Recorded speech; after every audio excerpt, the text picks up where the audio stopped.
L'éclairage. L'éclairage du coach, votre émission qui décrypte et analyse l'actualité d'ici et d'ailleurs. Politique.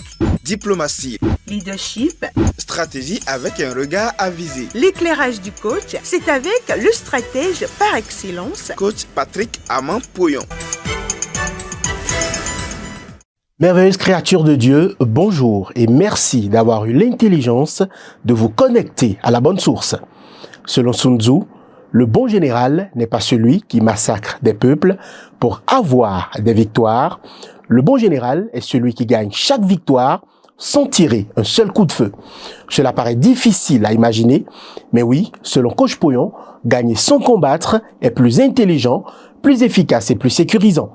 Dans ce premier numéro de l'éclairage du coach, nous allons comprendre ce qu'est gagner, ce qu'est combattre, pourquoi et comment gagner sans combattre, dans quel domaine gagner sans combattre, etc. C'est tout de suite et maintenant depuis le studio comme Bernard Pouyon et en compagnie de l'enfant terrible de l'Afrique, celui qui gagne toujours sans jamais combattre, le coach Patrick Amand-Pouyon. Surtout, n'oubliez pas de vous abonner à Coach Pouyon officiel sur YouTube pour profiter de l'éclairage du coach, mais aussi de partager cette vidéo pour contribuer au bonheur de l'humanité. Oh yes! Le coaching intégral à la portée du monde entier. Coach Pouyon et les ambassadeurs du développement offrent pour compter du 25 avril 2023 la plus belle formation de coach au prix cadeau de 125 000 francs CFA ou 190 € ou encore 208 $.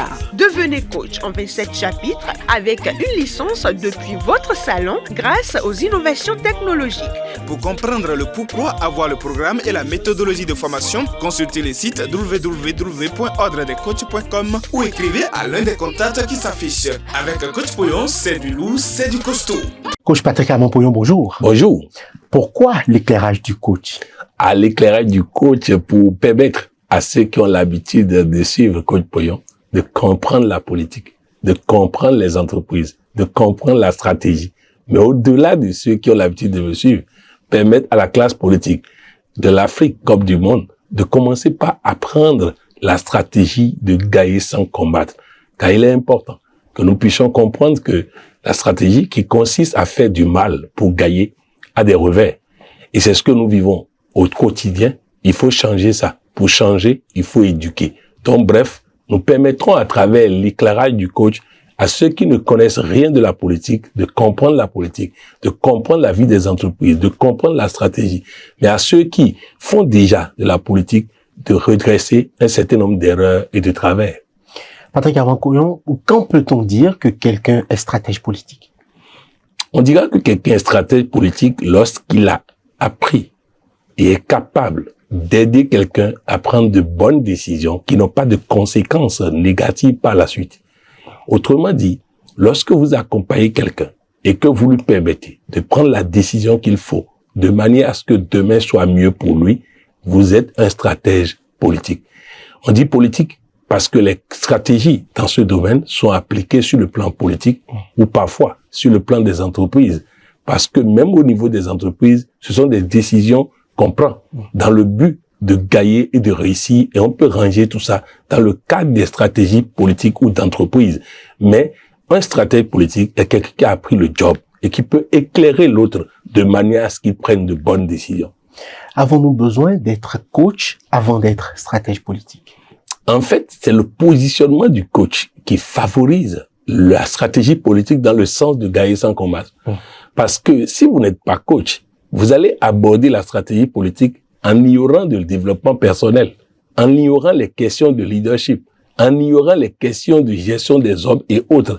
Alors que si vous êtes coach et que vous avez donc abordé les 9 domaines du coaching, vous allez aborder ce domaine stratégie politique avec les yeux de quelqu'un qui a déjà les autres compétences. Et donner un exemple. En développement personnel, nous apprenons que faire du mal à l'autre, c'est faire du mal à soi-même. Vous comprenez donc que lorsque j'accompagne quelqu'un en stratégie politique, je vais l'aider à ne pas faire du mal à l'autre, afin de ne pas faire du mal à lui-même. Donc, c'est important qu'on comprenne que le coach aura toujours une avance sur celui qui n'a pas fait du coaching et n'a fait que de la stratégie politique. Précisez-nous donc le lien entre le coaching et la stratégie politique. Au fait, le coaching a 9 domaines. Le 8e domaine est la stratégie politique, la stratégie d'entreprise et autres. Et donc, il est important. Je vais vous donner un exemple très simple. Nelson Mandela était allé dans un restaurant avec ses gardes corps. Il était en train de manger quand il voit un monsieur à une autre table. Il demande à ses gardes corps de lui inviter le monsieur. Le monsieur vient à côté de lui et se mit à trembler. Les gardes corps pensaient que le monsieur était malade et voulaient éloigner le monsieur. Nelson Mandela dit non. Le monsieur finit de manger et part. Alors les gardes-corps lui demandent, ce monsieur était malade, il risquait de vous contaminer. Et vous nous obligez à le laisser à côté de vous. Comment on peut expliquer ça? Et Nelson Mandela de leur répondre. Lorsqu'il était en prison, ce monsieur était le geôlier, donc l'agent de prison, le policier de prison, le pénitencier. Il dit, ce monsieur, lorsque je lui demandais de l'eau, il urinait sur ma tête. Lorsque je lui demandais de l'eau, il urinait sur ma tête. Et les gardes-corps lui disent, mais autorisez-nous à l'arrêter et le mettre en prison. Et Nelson Mandela de répondre, lorsqu'il était en prison, ce monsieur avait le pouvoir de me nuire. Et il a utilisé ce pouvoir. Aujourd'hui, j'ai le pouvoir de lui nuire. Si j'utilise ce pouvoir, demain, il va utiliser un pouvoir qu'il retrouvera peut-être pour me nuire encore. En décidant d'utiliser le pouvoir du présent pour faire du bien, pour semer le bien en lui, pour le pardonner, je fais en sorte que ce monsieur va perdre toute possibilité de me faire du mal demain ou de faire du mal à mes enfants. Imaginez, s'il n'avait pas abordé dans sa vie d'autres domaines du coaching, s'il n'était pas capable de développement personnel et autres, est-ce qu'il aurait eu cette approche intelligente, gagne-gagne? Vous voyez donc, si la personne n'a pas fait du coaching de façon intégrale, il va penser que la stratégie consiste à donner des coups pour des coups. Il m'a donné des coups, je vais lui donner des coups. Il m'a fait du mal, je vais lui faire du mal. Oui, c'est pas comme ça que cela fonctionne. Et pour donc comprendre la stratégie comme il faut aborder le coaching de façon intégrale. On vous comprend de mieux en mieux. Alors, dites-nous maintenant, c'est quoi gagner? À gagner, c'est prendre le dessus. C'est prendre le dessus. C'est-à-dire que dans une situation donnée, quand j'arrive à prendre le dessus sur l'autre, je dirais que j'ai gagné. J'ai gagné sur mon envie d'être en colère, en prenant le dessus sur cette colère et en n'étant pas en colère. J'ai gagné sur mon envie de courir derrière cette femme qui tourne les fesses en résistant à ne pas le faire. Et j'ai gagné sur mon envie d'être pingre en réussissant à dépenser. Donc, gagner, c'est prendre le dessus sur une situation. Merci pour la précision. Merci pour la précision, coach. Allons maintenant à combattre. C'est quoi combattre? À combattre, c'est se battre. Combattre, c'est lutter. Combattre, c'est affronter. Donc, on parle ici de combat lorsque deux protagonistes, que le dictionnaire définit même comme deux adversaires, deux ennemis, s'affrontent. Parfois avec des armes, parfois sans des armes. Donc, combattre, c'est s'affronter. C'est se battre, c'est lutter. N'est-il pas alors logique de combattre pour gagner? Non, c'est pas logique. C'est pas logique parce que si je combats et je fais du mal à l'autre, d'abord, j'ai dit tout à l'heure que faire du mal à l'autre, c'est faire du mal à moi-même. Ensuite, si je lui fais du mal, il va aller se préparer pour venir se venger. Donc le combat n'est pas terminé. Autrement dit, gagner aujourd'hui et perdre demain, à quoi cela sert? Un jour, deux samouraïs se sont retrouvés sur un bateau. Un très agité se mit à défier l'autre. Oui, je vais te battre, on va se battre, je vais montrer à tout le monde que je suis le plus fort comme samouraï.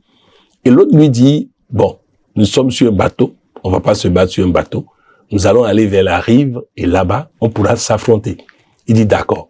Effectivement, ils arrivent vers la rive, l'autre agité saute sur la rive et attend l'autre pour commencer le combat. Et l'autre fait demi-tour avec le bateau, il s'en va. Voilà, gagner sans combattre. C'est très important de l'utiliser. Alors, qu'est-ce qu'on risque lorsqu'on combat en espérant gagner? Comme je l'ai dit tout à l'heure, le premier risque, c'est qu'on va faire du mal à l'autre, mais en pensant ne pas faire du mal à soi-même. Quand on fait du mal à l'autre, on fait du mal à soi-même. Il y a une expression de chez moi au Bénin qui dit « La femme d'Assoba a mis du sable dans son vagin, pensant empêcher son mari de lui faire l'amour. Il a fait du mal à elle-même. » Donc, c'est important que vous puissiez comprendre qu'en réalité, lorsqu'on décide, un enfant qui dit que sa maman ne dormira pas, n'a qu'à dormir, on n'a qu'à voir. Donc, quand vous faites une bagarre, d'abord, vous pensez faire du mal à l'autre, alors que c'est à vous-même que vous faites du mal. Ça, c'est un. La deuxième chose, c'est que, à supposer que vous gagnez, l'autre va aller se taire, il va se préparer pour la bagarre. Au Togo, un de mes collaborateurs députés était de l'opposition. Le chef de l'État a construit des routes, de belles routes. Il est allé à la télé, comme on lui a appris en politique, et il a passé tout le temps à dénigrer ces routes. Nous ne mangerons pas des routes, ces routes sont trop chères et autres. Aux élections législatives, la population lui a dit exactement ceci. On nous a construit de belles routes, tu as critiqué. Nous allons te sanctionner. Il n'a pas pu être réélu. Et c'est en ce moment qu'il est venu me voir pour dire que je veux comprendre ta théorie de gagner sans combattre. On peut féliciter l'autre et le battre. On peut reconnaître les compétences de l'autre et le battre. Et quand on fait ça, l'autre n'a pas envie de se venger. Parce que si on prend le risque de gagner avec le risque de vengeance de l'autre, on n'est pas en sécurité. La stratégie, ce n'est pas pour se mettre en difficulté, c'est pour se mettre en sécurité. Quel est donc le postulat pour gagner sans combattre? Pour gagner sans combattre, il faut partir du principe selon lequel toutes les fois où vous faites du mal à quelqu'un, vous allez payer. J'ai l'habitude de raconter l'histoire de cette personne âgée qui est sortie la nuit et le policier l'a giflé. Il a demandé au policier, je te donne en même temps ici où je rentre à la maison pour t'envoyer. Vous savez, l'être humain est d'abord une création parfaite de Dieu. Quand je fais du mal à un être humain, je payerai tôt ou tard. Quand je fais du mal à une plante, je payerai.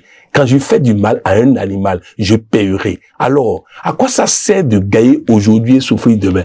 À quoi ça sert de gagner de l'argent et ne pas pouvoir en bénéficier? À quoi ça sert de gagner le pouvoir et prendre le risque de le perdre? Les amis, je vais approfondir, vous allez comprendre. À quoi ça sert de s'appeler Mobutu Sese Seko, Kukumbani et tout ça? De faire ce qu'on a fait dans ce pays appelé aujourd'hui RDC et sortir de façon misérable. Je vais vous expliquer en détail, vous allez comprendre. Lorsque la situation a carburé, Mobutu devait quitter son pays, le Zaïre, je crois, à l'époque. Mobutu sort de sa chambre pour rentrer dans la voiture pour aller à l'aéroport. Et les gardes-corps de Mobutu mettent un fusil sur lui, exigeant de l'argent. Vous imaginez, Mobutu, dont les gardes-corps menacent de donner de l'argent où il ne bouge pas. Il a coulé des larmes avant de donner de l'argent. Il rentre dans sa voiture blindée. Il va à l'aéroport.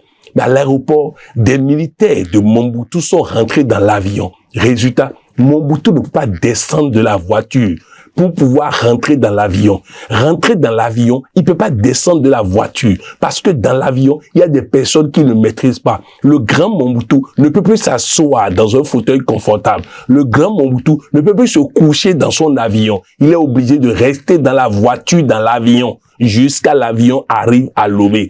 Arrivé à Lomé, on sort la voiture, il va au palais, mal à l'aise, il part au Maroc et il meurt à 60 et quelques ans. Les amis, à quoi ça sert d'être le grand Mobutu pour mourir aussi misérablement, incapable de rentrer dans son pays? C'est de ça que nous sommes en train de parler. Alors oui, il ne sert à rien d'avoir le pouvoir en faisant du mal aux autres si demain je ne peux pas profiter de ce pouvoir et je dois être enterré ailleurs sans possibilité de rentrer chez moi. Vivons de manière à pouvoir sécuriser notre avenir. Et pour ça, il faut gagner sans combattre.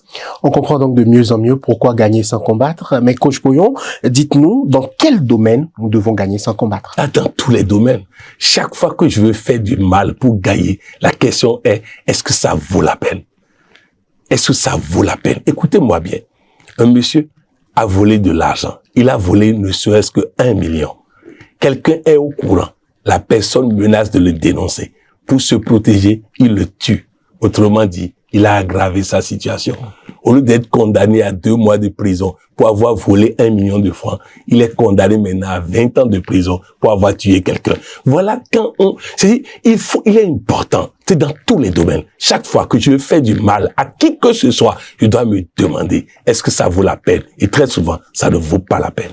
Alors, par exemple, dans le domaine politique, que tout le monde appelle la jungle, peut-on gagner sans combattre sur le terrain politique? Oui, on doit gagner sans combattre sur le terrain politique. Comment est-ce possible? Il est important que ceux qui me suivent comprennent une chose. Ça ne vaut pas la peine de gagner les élections si pour ça, je dois faire du mal à des gens. Parce que le pouvoir c'est pour un temps. Et ils vont chercher à me le faire payer. Je vous ai parlé tout à l'heure de Mobutu. Je peux vous parler de Kabila. Vous imaginez, celui qui a chassé Mobutu, dont je vous ai parlé, qui a fui et tout, lui-même, il a fini comment? Mort. Je peux vous parler de Dadis Camara qui souffre en ce moment dans son pays. Je peux vous parler de plein de personnes. Si, pour avoir le pouvoir ou pour garder le pouvoir, je dois faire du mal aux autres, c'est que je prends des risques d'être tout le temps en insécurité. Et on dit qui tue par l'épée, périt par l'épée. Et très souvent, même pas par l'épée de celui qui l'a tué. Toute épée devient danger pour moi du moment où j'ai tué moi-même par épée. Écoutez-moi bien. Patrick Amampouyon n'est jamais menacé par un sorcier. Patrick Amampouyon n'est jamais menacé par qui que ce soit qui soit dans le monde négatif. Pourquoi? Parce que Patrick Amampouyon n'ira jamais lui-même dans le monde négatif. Je ne ferai jamais du mal à quelqu'un. Parce que quand j'utilise les armes des personnes négatives, je leur donne la possibilité d'utiliser les mêmes armes contre moi. Je n'ai pas décoché des armes que je ne veux pas qu'on utilise contre moi. Donc bref, en politique, retenez ceci. La classe politique africaine comme du monde se trompe. De la même manière, je vous dirais que Poutine se trompe en pensant qu'en tuant, il va s'en sortir. Vous savez, dans l'introduction de cette émission, il a été cité une pensée de Sun Tzu. Sun Tzu dit, un général d'armée n'est pas celui qui tue des milliers d'Ukrainiens pour gagner. Non, un général d'armée n'est pas celui qui tue des milliers de Somaliens, de ceux-ci pour gagner. Un général d'armée, c'est celui qui gagne sans tirer un seul coup de feu. C'est de ça il s'agit. Alors en politique, mettez-vous en tête, je vais gagner en politique sans tirer un seul coup de feu. Et dans ces conditions, la victoire, elle est bonne, elle est durable, elle est sécurisante. Alors à présent, dans le domaine des entreprises, je suis convaincu que là au moins, vous allez reconnaître qu'il faut combattre pour gagner. Patrick Amampouyon, voilà que le marché est petit. Chaque entreprise ne doit-elle pas combattre afin de saisir la meilleure part de marché? Je vais prendre le domaine des assurances pour vous expliquer. Aujourd'hui, 80% de la population africaine, tout au moins, que j'ai eu l'occasion d'analyser, ne connaît pas les assurances. Donc, tout le monde se bat pour 20%. Au lieu de me battre pour 20%, pourquoi je ne vais pas chercher les 80%? Vous comprenez donc qu'on se bat inutilement. Et c'est pareil en politique. La plupart des élections, surtout en Afrique, c'est 20% de l'électorat réel qui va aux urnes. Au lieu de me battre contre l'autre qui a 20%, et si j'allais chercher les 80%? Et si j'allais chercher les 80%? Vous voyez donc, dans le monde des entreprises, c'est pareil. Pourquoi nous voulons nous battre pour ce marché étroit au lieu d'aller chercher ceux qui ne savent même pas encore l'importance de l'assurance? Pourquoi je veux me battre pour un marché étroit de quelques banques au lieu d'aller chercher des milliers de citoyens qui ne connaissent pas encore les services de banque? C'est de ça il s'agit. Un jeune homme au Togo allait tous les jours dans un cyber pour observer le fonctionnement du cyber au moment où les cyber étaient vraiment rentables. Un jour, il rencontre le PDG et il dit, monsieur, j'ai une proposition à vous faire très intéressante. Le monsieur dit non, j'ai un rendez-vous avec un ministre. Il dit, ce que je veux vous dire est plus important que votre rendez-vous avec le ministre. Le monsieur dit non, mais je te donne 5 minutes. Il prend la parole. Il dit, ça fait 1 semaine que je viens ici. La plupart des clients qui viennent ici consultent leur mail et rentrent à la maison. Parce qu'ils ne savent pas tout ce qu'ils peuvent faire avec l'Internet. Si vous me recrutez, je me charge d'expliquer à chaque client tout ce qu'il peut faire avec l'ordinateur. Ainsi donc, ils vont passer plus de temps sur les ordinateurs. Le taux d'utilisation des ordinateurs sera élevé. Et résultat, je vous promets que votre chiffre d'affaires sera multiplié par 3. Le monsieur pensait que son rendez-vous avec le ministre était plus important. Et il dit à ce jeune homme de revenir le lendemain. Le lendemain, le monsieur n'est pas revenu. Après quelques jours d'investigation, au moment où le monsieur lui parlait, il y avait un autre monsieur sur un ordinateur à côté qui a entendu. Quand lui il est parti pour son soi-disant rendez-vous avec le ministre, l'autre a pris le jeune homme pour aller créer son propre cyber. C'est très important. Allons chercher le marché inoccupé au lieu de se battre pour un marché étroit. On comprend de plus en plus, Coach Pouyon, alors une femme qui voit une autre rôder autour de son mari, ne doit-elle pas combattre afin de défendre ses intérêts? Non, justement. Parce que si elle combat et pourrit la vie de son mari, et si elle pourrit la vie de son mari, elle prend le risque de le perdre. Non. Lorsque votre mari ou votre femme commence par ne pas être clair, cela suppose quoi? Cela suppose que vous n'occupez plus son esprit. Cela suppose qu'il y a une place qui est de plus en plus libre. Il y a un espace que quelqu'un est en train de prendre. Je m'organise à réoccuper cet espace. Je m'organise à corriger les choses. Un jour, j'allais à Porte-Nouveau et j'étais dans un taxi. Il y avait 2 dames dans le taxi. Une dame de 32 ans et une autre qui a plus de 50 ans. Et la dame de 32 ans, constatant que je suis coach, me parle de son mari qui ne dort plus à la maison. Et la dame de plus de 50 ans qui prend la parole et qui dit « ça ne peut jamais m'arriver ». Et je lui dis d'expliquer. Parce que en fait, le coach cherche des histoires pour édifier. Donc, la dame veut raconter une histoire. Moi, j'ai pas besoin de faire coaching. Elle dit, un jour, j'ai constaté que mon mari a eu 1 heure de retard. Il y a donc danger. Résultat, le lendemain, je suis allé au salon de coiffure, j'ai fait chignon. J'ai porté badi sur body. J'étais au portail. Il est venu, il m'a pas reconnu. Il est rentré à la maison et il demandait aux enfants où est leur maman. Et je venais de derrière. Et il se retourne, il me voit. Il dit, maman, il y a quoi? J'ai dit, qui est maman? C'est moi, il t'aime mieux au monde. C'est chéri. Il dit, regarde, les seins que tu cherches dehors là, voilà les seins. Les fesses que tu cherches là, voilà les fesses. Alors, qu'est-ce que tu cherches dehors? Le mari s'est bien ri et les belles choses ont commencé. Elle dit, quand ton mari commence par ne plus fonctionner comme d'habitude, c'est qu'il y a quelque chose qui ne va pas. Alors, ce n'est pas en se bagarrant avec celle de dehors que tu gagnes ton mari. Tu dois simplement recommencer par être la femme agréable, la femme merveilleuse, la femme belle, la femme attirante. Et dans ces conditions, il n'y a plus de place pour que quelqu'un tourne dans la vie de ton mari. Je connais plein de collaborateurs qui avaient commencé par regarder dehors, mais les changements de leur épouse ont entraîné chez eux un retour en arrière. Donc oui, pas de combat, mais beaucoup plus de la stratégie. Et la rivalité au service, là encore, ne doit-on pas combattre? Nelson Mandela dit, l'autre te voit comme un danger. Résultat, il t'embête, il te combat. Fais en sorte qu'il ne te voit plus comme un danger et il va changer. Vous savez, souvent, les gens disent, dans tel pays, on a arrêté tel journaliste. Pourquoi? Parce que l'État voit ce journaliste comme une menace. Comment voulez-vous que quelqu'un qui vous voit comme une menace ne prenne pas des dispositions pour éviter la menace? Ne faites en sorte que vos collègues ne vous voient pas comme une menace et vous serez agréablement bien accueillis au sein de votre équipe de travail. Décidément, coach Pouillon, je sais maintenant où je vais vous avoir. Quelqu'un me doit de l'argent et ne veut pas payer. Je fais comment pour gagner sans combattre? En fait, est-ce qu'il ne veut pas payer ou bien il n'a pas la possibilité de payer? C'est ça la réalité. Au fait, quand on tape la main de quelqu'un qui n'a rien, on n'a rien. Donc, si vous passez votre temps à vous acharner sur quelqu'un qui n'a pas la possibilité de vous payer, vous perdez votre temps. Quand Dieu ferme une porte, c'est qu'il a ouvert une porte plus grande. Le problème, c'est que le combat vient de quoi? Du fait qu'on pense que ce qu'on a là est tellement important qu'il n'y a pas autre chose. Non. Quand Dieu ferme une porte, c'est qu'il a ouvert une porte plus grande. Quand Dieu fait en sorte qu'en ce moment précis, lui, il ne puisse pas te payer, c'est parce que, pour le moment, il a ouvert une porte plus grande ailleurs. Tu te concentres ailleurs d'abord. Écoutez-moi bien.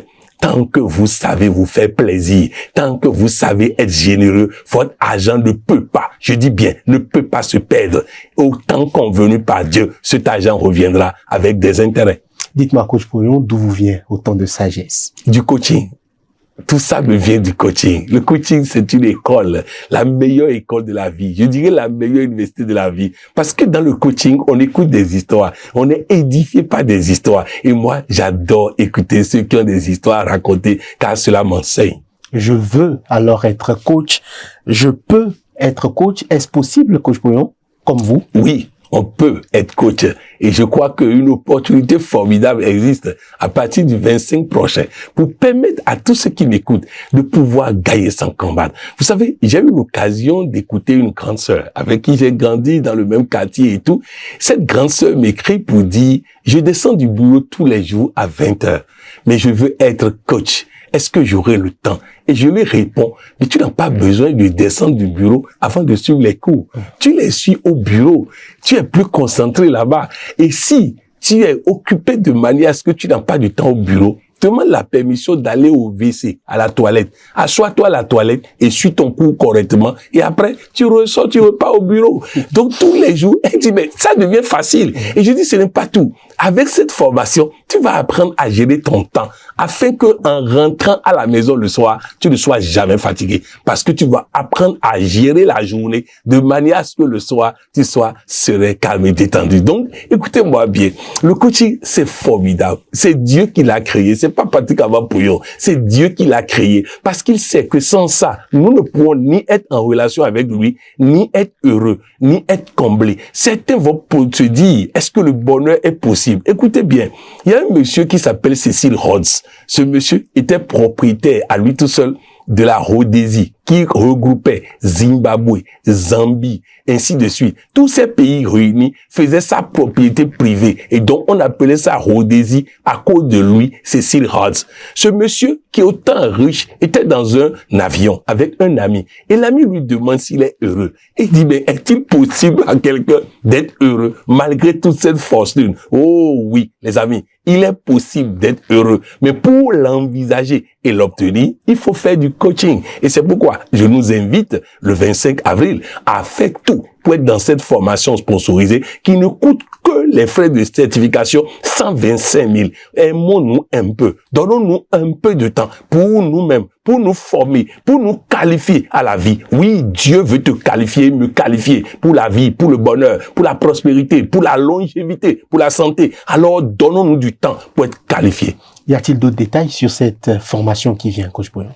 Je voudrais dire simplement la méthodologie de formation. Elle est très simple. Dans une classe Telegram, tu reçois le cours ce soir autour de 18 heures. Ce cours est du maximum 30 minutes. C'est une trentaine de minutes au cours desquelles je ne fais pas de béaba, méthodologie, théorie, définition. Non, je viens avec des histoires sur chaque thématique qui vont t'édifier. Tu vas te sentir heureux. Tu vas te sentir comblé. Donc, tu as 24 heures pour trouver 30 minutes quelque part pour suivre ce cours. Et après, je continue ainsi de suite. C'est comme ça que nous allons faire cette formation. Et donc, je nous invite à saisir les contacts, à s'inscrire, à inscrire nos conjoints, nos enfants, à inscrire nos employés, nos collègues, à faire en sorte que le monde soit moins ignorant et que le monde connaisse, afin qu'il y ait moins de maladies, moins de souffrances, moins de pauvreté, moins de problèmes. Je crois savoir que vous êtes président mondial des ambassadeurs du développement. Plusieurs de vos collaborateurs fêtent un an de moins. Ce lundi, nous avons le coach Dossa Odette du Bénin et Midongbe Valérie Jocelyne, épouse Sossou du Bénin aussi. Ce mercredi, il y aura Comenan Léon Rivière et Ouattara Soumaoro Yafolo, tous deux de la Côte d'Ivoire, sont donc à l'honneur. Qu'avez-vous à leur dire? Je voudrais rappeler à chacun d'eux combien je les aime chacun et tous, combien je vous apprécie, combien je vous respecte, combien je reconnais votre valeur et votre importance. Mais aussi, je voudrais vous rappeler que les ambassadeurs de développement vous aiment, vous apprécient, vous respectent, reconnaissent votre valeur et votre importance, bien plus que Dieu le Tout-Puissant vous aime, vous apprécie, vous respecte, reconnaît votre valeur et votre importance. Au-delà de tout, Dieu me charge de décréter pour vous un joyeux anniversaire. Cette année 2023 est une bonne année, une merveilleuse année de maturité et de stabilité. On le sent déjà. Et le mois d'avril est un mois particulier pour nous, les ambassadeurs de développement. Que Dieu vous donne cette santé qui glorifie son nom, ce bonheur qui glorifie son nom, cette prospérité qui glorifie son nom. En ce moment précis, je ne sais pas quel est le rêve que tu as, quel est le projet que tu as, mais je peux te dire avec conviction et assurance que ce rêve va se réaliser. Dis-toi simplement que ce rêve que tu as en ce moment précis, un mois, dans un mois, jour pour jour, tu me donneras le témoignage de la réalisation de ce rêve le plus fou que tu as depuis longtemps et que tu attends sa réalisation. Oui, le temps de Dieu, c'est maintenant pour que tu puisses avoir ces bénédictions-là. Dieu bénisse chacun de vous, Dieu vous élève et Dieu vous donne la victoire à tout point de vue. Votre exhortation et mot de fin? Exhortation et mot de fin, je voudrais simplement dire à chacun et tous, il est important que vous suivez et resuivez. Et surtout, que vous mettez dans la perspective que vous devez gagner. Je connais un monsieur au Togo qui a 106 ans. On lui a demandé quel est son secret pour avoir 106 ans et être aussi en forme. Et il répond, je ne combats jamais. Il dit à 30 ans de cela, Quelqu'un a voulu voler son terrain. Il est allé au tribunal. Il a dit qu'il laisse le terrain au monsieur. 20 et quelques ans après, on est venu le voir pour acheter le même terrain. Il dit non, j'ai donné à l'autre. On dit non, quand tu lui as donné, il n'a pas changé les papiers avant de mourir. Le terrain est toujours en ton nom. Et il a encore vendu le terrain, il a pris son argent. Gaïssa combat, les amis. Je sais compter sur vous. Je sais compter sur votre intelligence pour comprendre et réécouter, afin de comprendre que dans tous les domaines de la vie, vous n'avez pas besoin de combattre. À tous ceux qui sont dans des combats en ce moment, abandonnez. Dieu dit, résistez au malin et il fuira loin de vous. Il n'a pas dit combattez le malin. Résister veut dire quoi? Tenir bon dans l'enseignement, tenir bon dans les valeurs divines, tenir bon dans les pratiques divines, tenir bon dans faire plaisir à Dieu et résister à l'envie de devenir animal et méchant, et tous les problèmes vont fuir de votre vie. Voilà ce que nous avons voulu partager. J'ai voulu partager avec vous dans cette émission et je sais que ça fera du bien à chacun et à tous. Coach Poyon, merci. Merci. C'était votre émission L'éclairage du coach. Abonnez-vous à notre page YouTube Coach Poyon officiel Pour ne rien rater de l'actualité de l'authentique coaching.